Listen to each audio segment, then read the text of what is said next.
আসসালামু আলাইকুম everyone, welcome to shakila'svlog। আজকে আপনাদেরকে ঝটপট দেখাবো ইফতারের একটা নতুন রেসিপি। আজকে তৈরি করব আমি ডিম চপ।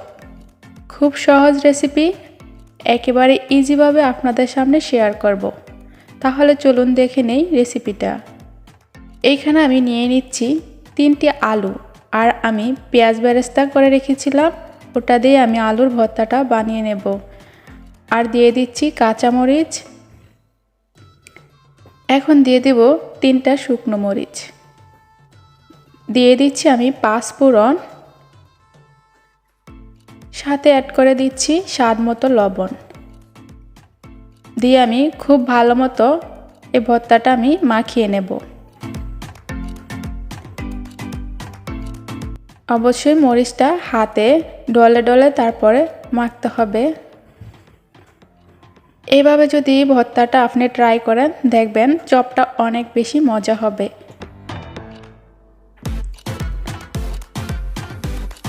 আমার ভর্তাটা রেডি হয়ে গিয়েছে, এখন আমি এটা এক পাশে রেখে দেব। এইখানে নিয়ে নিচ্ছি আমি 3টি ডিম।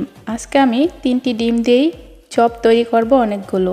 ডিমটা আমি মাঝ বরাবর কেটে নেব। এখন আমি আবারও দুভাগ করে নেব। একটা ডিম থেকে আমি 4 পিস করে নেব। খুব আলতো হাতে কাটতে হবে, নয়তো কুসুমটা বেরিয়ে যাবে।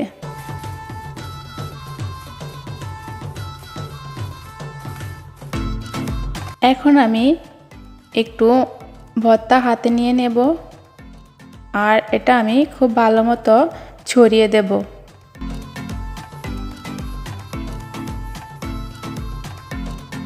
একটু চেপে চেপে ছড়িয়ে দেব। তারপর দিয়ে দেব মাঝখানে ডিমটা, দিয়ে দুপাশে খুব ভালো মতো টানিয়ে একসাথে করে নেব। আস্তে আস্তে করে মুড়িয়ে নেব। দেখুন কাজটা কিভাবে করতে হয়, খুব আস্তে হাতেই করতে হবে, নয়তো ডিমটা বেরিয়ে যাবে। এভাবে করে খুব ভালো মতো চাপিয়ে চাপিয়ে দেব। দেখুন আমার হয়ে গিয়েছে চপ। আমি আপনাদের বোঝার জন্য আরও একটা তৈরি করে দেখাচ্ছি। অবশ্যই খেয়াল করবেন আমি কিভাবে ডিমটা দিচ্ছি মাঝ বরাবর। এইভাবে করে আমি সবগুলো চপ তৈরি করে নেব।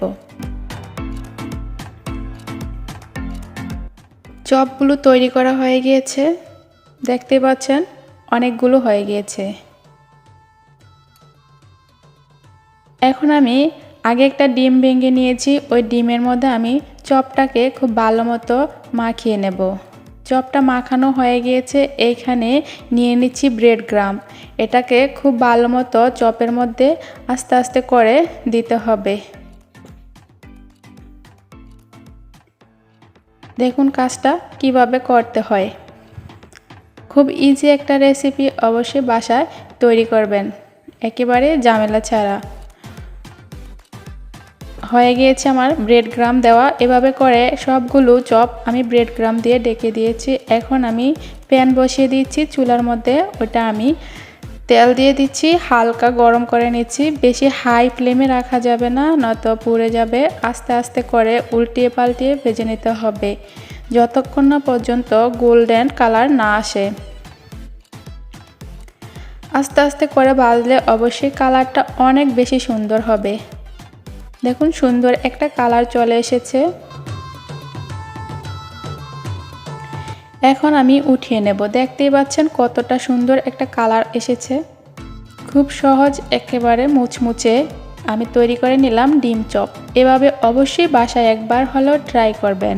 একেবারে ইজি একটা রেসিপি, কোনো ঝামেলা নাই, একেবারে সহজ রেসিপি। অবশ্যই আমার এই রেসিপিটা ফলো করে ইফতারের জন্য তৈরি করে নেবেন ডিম চপ।